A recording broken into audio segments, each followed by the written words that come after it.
आज हम पढ़ने जा रहे हैं भूसन्नति सिद्धांत। जो भूसन्नतियां होती है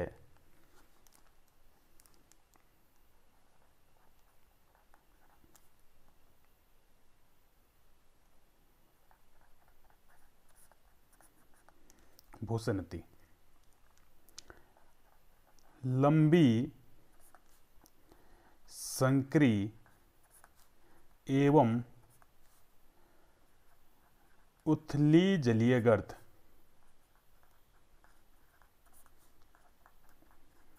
लंबी संकरी एवं उथली जलीय गर्त भूसन्नति कहलाती है।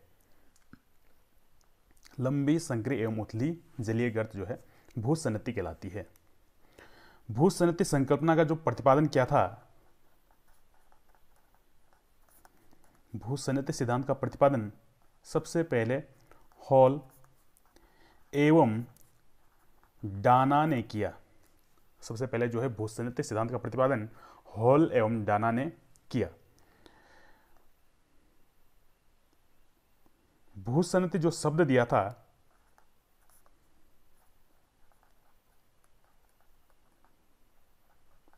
भूसन्नति शब्द सर्वप्रथम हॉल ने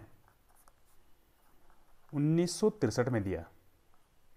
भूसन्नति शब्द सबसे पहले जो दिया था वो हॉल ने 1963 में दिया था।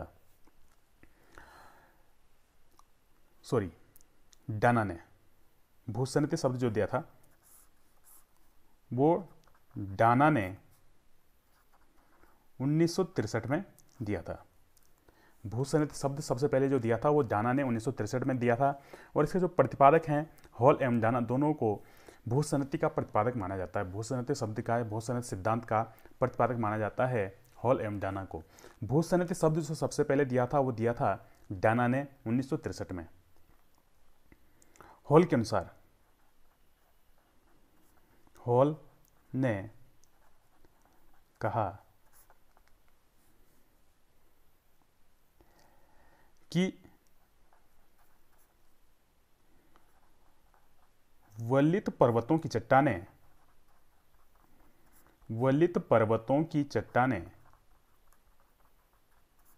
समुद्र उत्पत्ति की हैं।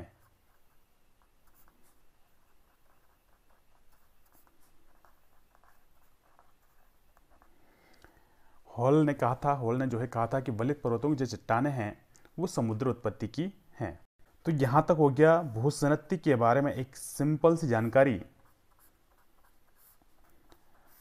अब जो हम मुख्य रूप से पढ़ने जा रहे हैं वो है कोबर का भूसन्नति सिद्धांत। इसमें एक चीज और रहेगी, हॉग के अनुसार। एक विद्वान और हुए हॉग। हॉग ने कहा था कि लंबी एवं चौड़ी जलीय गर्त भूसन्नति कहलाती है। ये जो हॉग विद्वान हुए, उन्होंने अन्य विद्वान जितने भी हुए उन्होंने सभी ने कहा था कि भूसन्नति क्या है, लंबी संकरी एवं उथली जलीय गर्त क्या है, भूसन्नति कहलाती है। लेकिन हॉग जो है इन्होंने अन्य से थोड़ा सा हटके जो है कहा था कि लंबी एवं चौड़ी जलीय गर्त भूसन्नति कहलाती है। तो यहां तक हो गया। इसके बाद हम पढ़ने जा रहे हैं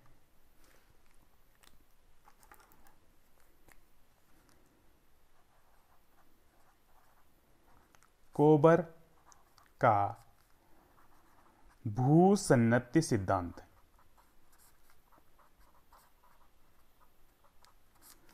कोबर का भूसन्नति सिद्धांत।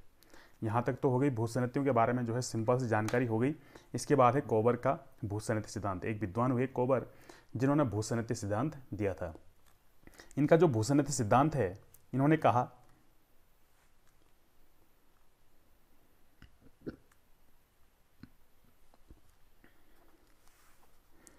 कि कोबर का जो भूसन्नति सिद्धांत है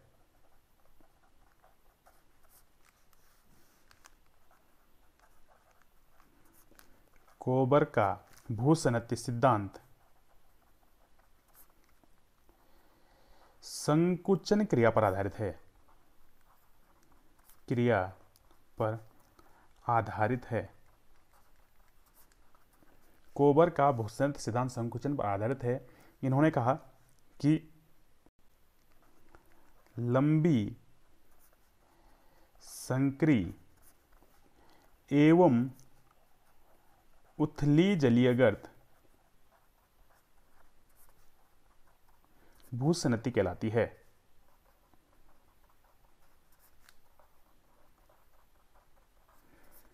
लंबी संकरी एवं उथली जलीय गर्त भूसनती कहलाती है और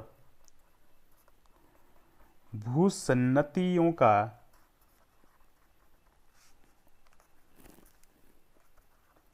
स्वरूप ऐतिहासिक काल से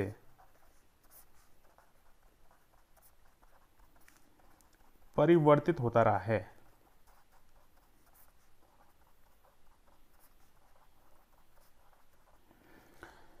कि लंबी संकरी एवं उथली जलीय गर्त भूसन्नति कहलाती है और भूसन्नतियों का स्वरूप जो है ऐतिहासिक काल से परिवर्तित होता रहा है।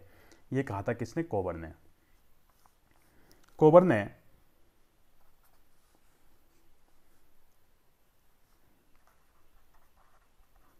कोबर ने भूसन्नति या पर्वत निर्माण की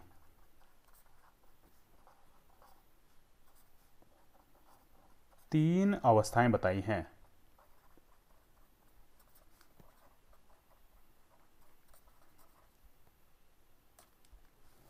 कोबर ने भूसन्नति या पर्वत निर्माण की तीन अवस्थाएं बताए हैं। फर्स्ट है भूसन्नति की अवस्था,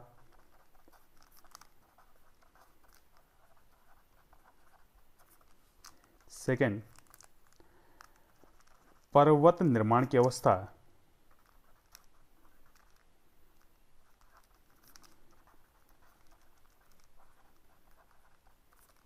और थर्ड विकास की अवस्था। भूसन्नति की अवस्था, पर्वत निर्माण की अवस्था और विकास की अवस्था, ये तीन अवस्थाएं जो है कोबर ने जो अपना भूसन्नति सिद्धांत दिया था उसमें भूसन्नतियों या पर्वत निर्माण की तीन अवस्थाएं बताई।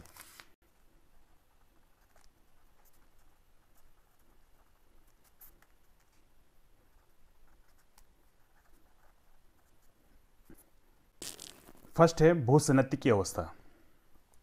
कोबर ने भूसन्नति किसको माना? लंबे संकरे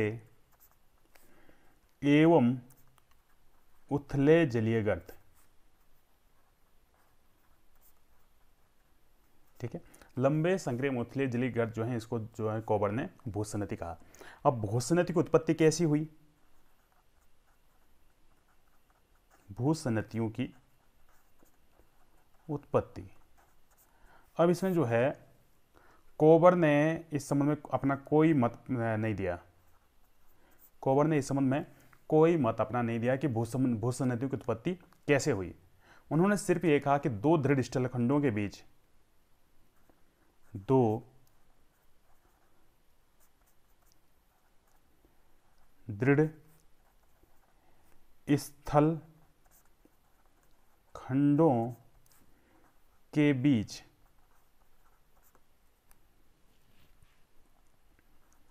लंबी संकरी एवं उथली जलीय गर्त भूसन्नति कहलाती है। भूसन्नति कहलाती है। ये उन्होंने जो है कहा था कि भूसन्नति के संबंध में भूसन्नति उत्पत्ति कैसे हुई, इस संबंध में कोबर ने कोई अपना मत नहीं दिया कि इसकी उत्पत्ति हुई कैसे। उन्होंने कहा कि दो दृढ़ स्थलखंडों के बीच में जो लंबी संकरी एवं उथली जो जलीय गर्त होगी वही भूसन्नति है। लेकिन इनके अलावा भूसन्नति के कोबर के अलावा कुछ विद्वानों ने अपने मत प्रस्तुत किए थे। कुछ विद्वानों ने कहा कि जहां पे संवहन तरंगें धरातल से संवहन तरंगें उठती है। कुछ विद्वानों ने कहा था कि जहां पे धरातल से संवहन तरंगें उठती हैं और क्रस्ट पे आकर एक दूसरे के बगल से सरक जाती हैं एक दूसरे के विपरीत दिशा में सरक जाती है तो वो क्या करती है, ये जो संवहन तरंगें हैं ये क्रस्ट को तोड़ती हैं। यहाँ पे क्रस्ट है, क्रस्ट को इन्होंने तोड़ा तो यहाँ पे गर्त बन जाएगा, यहाँ पे एक गर्त बन जाएगी जिसको कुछ विद्वानों ने कहा था कि यही भूसनती, इसमें जल भर जाएगा और यही भूसनती है। कुछ विद्वानों का मानना दूसरा था, कुछ विद्वानों का मानना था कि जहां पे ये जो समन तरंगे हैं एक दूसरे के पास आती हैं, जहां पे संवहन तरंगें एक दूसरे के पास आती हैं वहां पे ये जो स्थलखंड है एक दूसरे से टकराते हैं। स्थलखंड का एक भाग नीचे धंस जाता है और दूसरा भाग ऊपर उठ जाता है, तो यहाँ पे एक गर्त बन जाती है, इनके टकराव से एक गर्त बन जाती है, दो स्थलखंडों के टकराव से एक गर्त बन जाती है जिसमें जल भर जाता है और उसे भूसनदी कहते हैं। तो अलग अलग विद्वानों ने जो है भूसनदी की उत्पत्ति के संबंध में अलग अलग विचार प्रस्तुत किए, लेकिन कोबर ने इस संबंध में अपना कोई विचार प्रस्तुत नहीं किया। ठीक है, इसमें यह था, पहला है कि जहां पे समन तरंगें उठती और एक दूसरे के विपरीत दिशा में जाती हैं तो वो अपने क्रस्ट को जो है तोड़ती, वहां पे तोड़ती हैं, एक दूसरे के विपरीत दिशा की ओर क्रस्ट को खींचती है और यहाँ पे एक गर्त बन जाती है जिसमें जल भर जाने के कारण कुछ विद्वानों ने इसे जो है भूसनती कहा। और कुछ विद्वानों ने जहाँ पे समन तरंगें दो विपरीत दिशाओं से उठती हैं और दो विपरीत दिशाओं की ओर आती हैं और एक दूसरे के पास टकराती हैं, यहाँ पे जो है ये जो है स्थल खंडों को एक दूसरे के नज़दीक खींचती है। यहाँ पे दोनों में धसाव होने के कारण, दोनों में टकराव के कारण धसाव होता है और धसाव से जो है एक गर्त बनता है जिसे इन्होंने जो है भूसनती कहा। तो अलग अलग विद्वानों ने जो है इस संबंध में अपने अलग अलग मत प्रस्तुत किए थे, लेकिन कोबर ने इस संबंध में अपना कोई मत प्रस्तुत नहीं किया। इन्होंने कहा कि दो दृढ़ खंडों के स्थल खंडों के बीच जो लंबी संक्रिय मुथली जली गर्त है वही भूसनती है। ठीक है, अब जो दो दृढ़ स्थल खंड थे, जो कोबर ने दृढ़ स्थल खंड,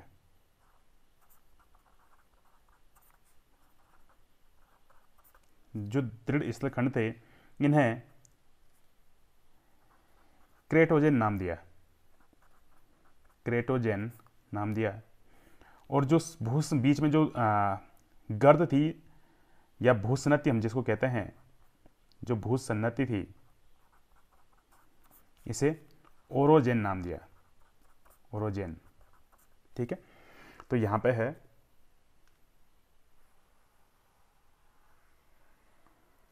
ये गर्द है और ये इसके जो है अग्रदेश या दृढ़ स्थल खंड, अग्रदेश। इन अग्रदेशों को कोबर ने क्रेटोजेन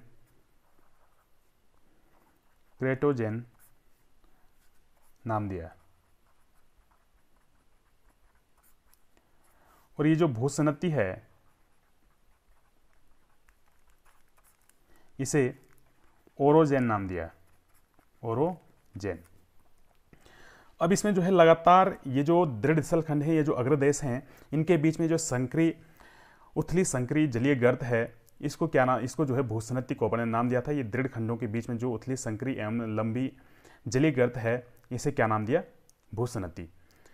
भूसन्नति को उन्होंने ओरोजेन कहा और अग्रदेशों को क्रेटोजेन। अब दोनों अग्रदेशों से नदियां या दोनों स्थलखंडों से नदियां अवसाद लाती हैं और भूसन्नति में जमा करती हैं और लगातार यहाँ पे अवसादीकरण की क्रिया होती है। लगातार यहाँ अवसाद भर जाता है, इस क्रिया को कहा गया अवसादीकरण,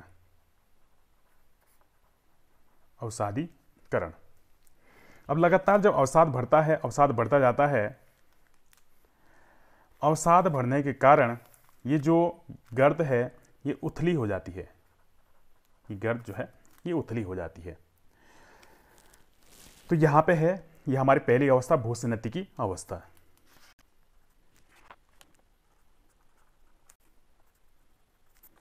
दूसरी अवस्था है पर्वत निर्माण की अवस्था।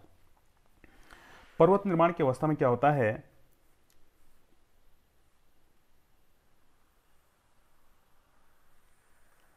कि ये जो भूसन्नति है, ये अग्रदेश हैं,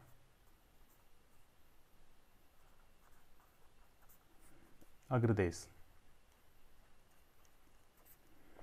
अग्रदेशों से नदियां जो है, हमने देखा पहले भूसनती अवस्था में अग्रदेशों से नदियां जो है अवसाद लाती हैं।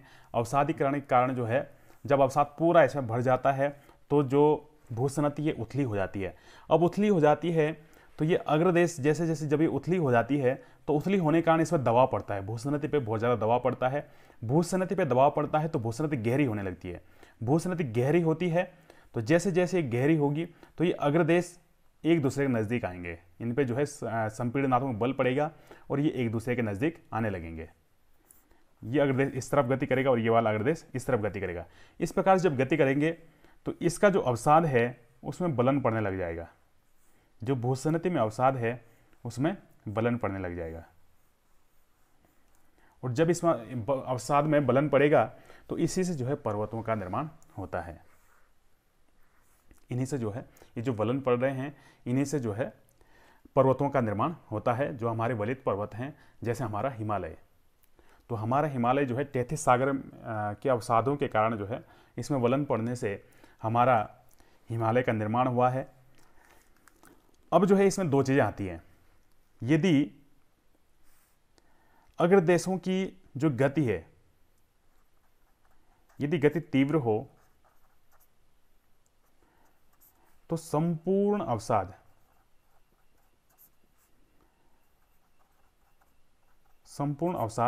वलित होता है, और यदि गति धीमी हो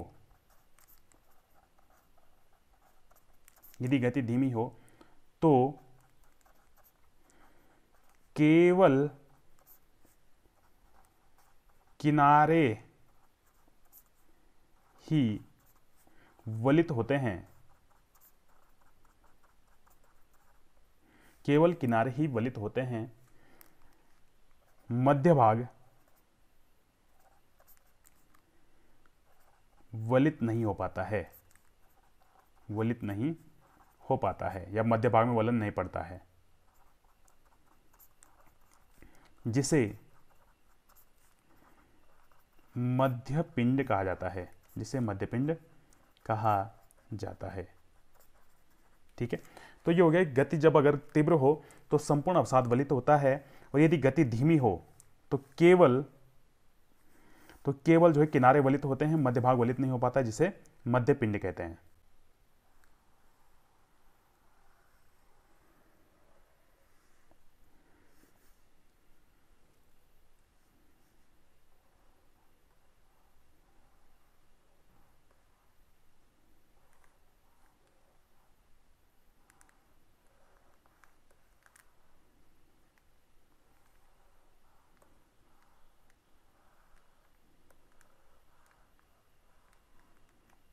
ये हमारा हो गया। तो ये तो हो गए दोनों और वलित पर्वत, ये हो गया मध्यपिंड।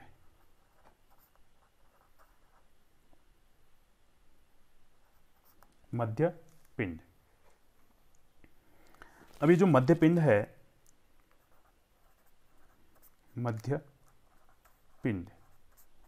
अभी क्योंकि जर्मन विद्वान थे तो इन्होंने कुछ जर्मन शब्द जो है दिए थे, जैसे क्रेटोजेन, ओरोजेन, जो हमने अग्रदेश पढ़े थे, अग्रदेश जो है क्रेटोजेन इन्होंने कहा था, और ओरोजेन कहा था भूसनती को। ऐसे ही मध्यपिंड को इन्होंने शब्द दिया था स्वासिन वर्ग। और जो हमारा मध्यपिंड के दोनों ओर जो पर्वत हैं,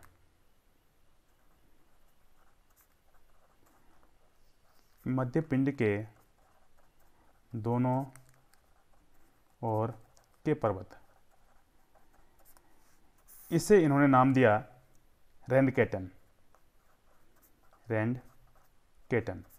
तो ये जो मध्यपिंड है, मध्यपिंड को नाम दिया गया स्वासिन वर्ग, और मध्यपिंड के दोनों ओर के जो पर्वत हैं इन्हें नाम दिया गया रैंडकेटन।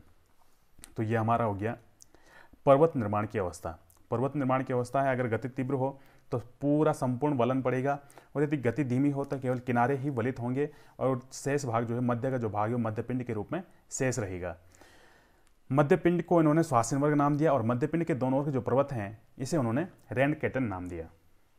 अगली जो हमारी अवस्था है, पर्वत विकास की अवस्था।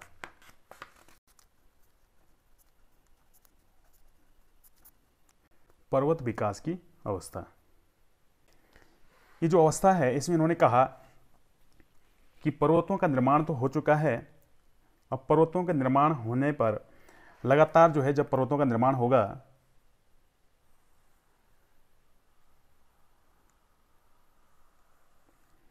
तो बोला कि पर्वतों का निर्माण जो है, पर्वत निर्माण की जो विकास, पर्वत विकास की जो अवस्था है निरंतर चलती रहती है। पर्वतों का निर्माण लगातार जो है चलता होता रहता है, पर्वतों का विकास लगातार होता रहता है। तो जैसे जैसे पर्वतों का विकास होता है तो लगातार ऊपर उठते जाते हैं, और साथ साथ ऊपर से अपरदनात्मक क्रियाओं के कारण वो उनकी ऊंचाई घटती रहती है।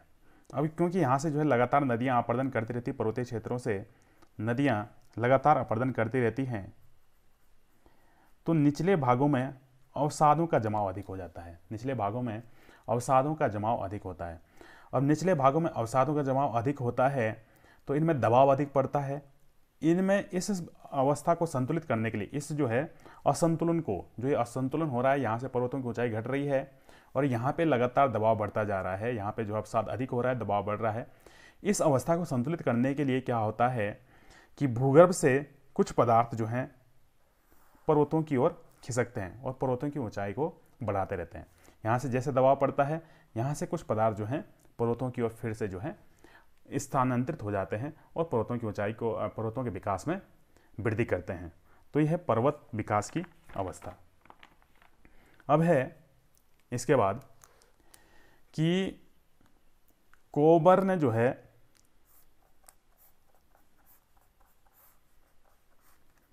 अपने सिद्धांत की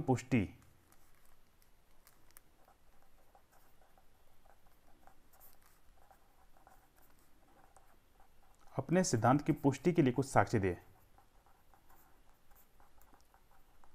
साक्ष्य, कोबर ने अपने सिद्धांत की पुष्टि के लिए कुछ साक्ष्य दिए, जिसमें उन्होंने जो है, पहला है, इन्होंने कुछ जो है टेथिस सागर जो है उसके आसपास जो पर्वत, वलित पर्वतों का निर्माण हुआ, उनको समझाने का प्रयास किया। इसमें उन्होंने हिमालय हो गया, आल्पस पर्वत हो गया, इनकी उत्पत्ति को समझाने का प्रयास किया। इसके अलावा Pyrenees province, Caucasus, Apennine Wisconsin,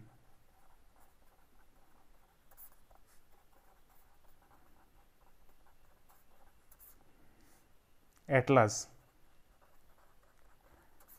आदि पर्वतों की उत्पत्ति को समझाने का प्रयास किया।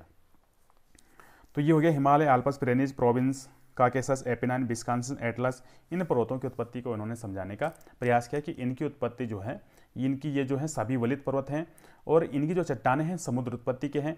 और जो हमारा टेथिस सागर था, टेथिस सागर के दोनों ओर के जो स्थलखंड थे, उत्तर की ओर हमारा हो गया, जैसे हमारा जब हिमालय का निर्माण हुआ, उत्तर की ओर यूरेशियन जो अग्रदेश था, दृढ़ भूखंड था, और दक्षिण की ओर भारत का जो दृढ़ भूखंड था। ऐसे ही जो है ये जो पिरेनीज प्रोविंस आदि हैं, उत्तर की ओर यूरोप और दक्षिण की ओर या यूरेशिया और दक्षिण की ओर अफ्रीकी दृढ़ भूखंड थे, जिनके कारण जो है इन पर्वतों की उत्पत्ति हुई।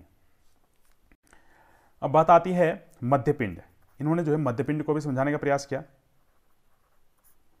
मध्यपिंड के लिए उन्होंने दो उदाहरण दिए, हंगरी का मैदान और तिब्बत का पठार। हंगरी का मैदान और तिब्बत का पठार, दो उदाहरणों से जो है मध्यपिंड को समझाने का प्रयास किया। तो बात करते हैं मध्यपिंड की। पहला मध्यपिंड हम बात करते हैं हंगरी का मैदान। ये जो है दिनारिक आल्पस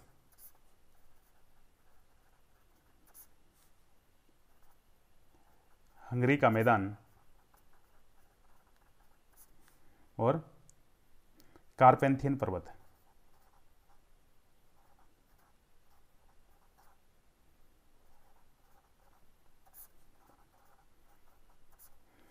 तो दिनारिक आल्पस और कार्पेंथियन पर्वत के बीच में जो है हंगरी का मैदान है, जो मध्यपिंड के रूप में है। ऐसे ही जो है कुनलुन पर्वत, कुनलुन पर्वत और हिमालय पर्वत के बीच तिब्बत का पठार मध्यपिंड के रूप में है। ठीक है, तो दिनारिक आल्प्स और कारपेंथियन पर्वत के बीच हंगरी का मैदान और कुनलुन पर्वत और हिमालय पर्वत के बीच जो है तिब्बत का पठार जो है मध्यपिंड के रूप में है, जो कोबर के सिद्धांत में जो मध्यपिंड शब्द आया है उसकी पुष्टि करता है। इसके बाद बात करते हैं आलोचना।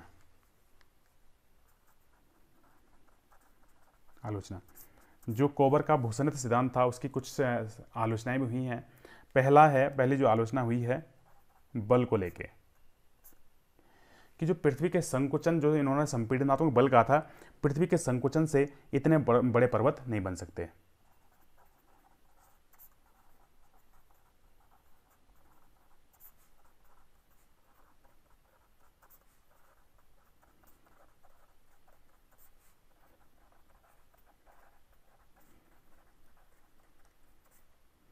ठीक है, तो उन्होंने कहा था कि पृथ्वी के संकुचन से या संपीड़नात्मक बल से इतने बड़े पर्वतों की उत्पत्ति नहीं हो सकती।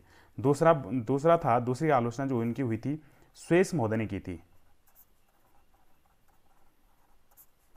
स्वेस महोदय ने इनकी आलोचना की थी।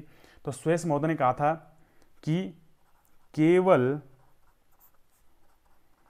एक ही ओर से अग्र प्रदेश गति करता है,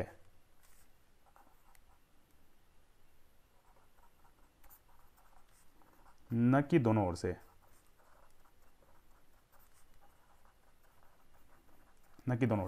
इन्होंने कहा था कि जो हमारा जो कोबर ने जो है कहा था कि दोनों ओर के अग्र प्रदेश गति करते हैं, एक दूसरे के नजदीक आते हैं, लेकिन स्वेस ने कहा कि केवल एक ओर का ही अग्र प्रदेश जो है गति करता है, दोनों ओर के नहीं। लेकिन हालांकि बाद में जो है स्वेस महोदय की जो बात है वो जो है उसको बल नहीं मिल पाया, क्योंकि बाद में जो प्लेट विवर्तनी के सिद्धांत, जो सर्वमान्य सिद्धांत है, उसने भी कहा था कि दोनों ओर की प्लेटें जो हैं गति करती हैं, एक ओर की प्लेट गति नहीं करती, दोनों ओर की गति करती हैं। लेकिन स्वेस ने जो है इस प्रकार से इनकी आलोचना करी थी। तीसरी जो आलोचना हुई थी कि जो कोबर का भूषणित सिद्धांत है, ये जो हिमालय और आल्प्स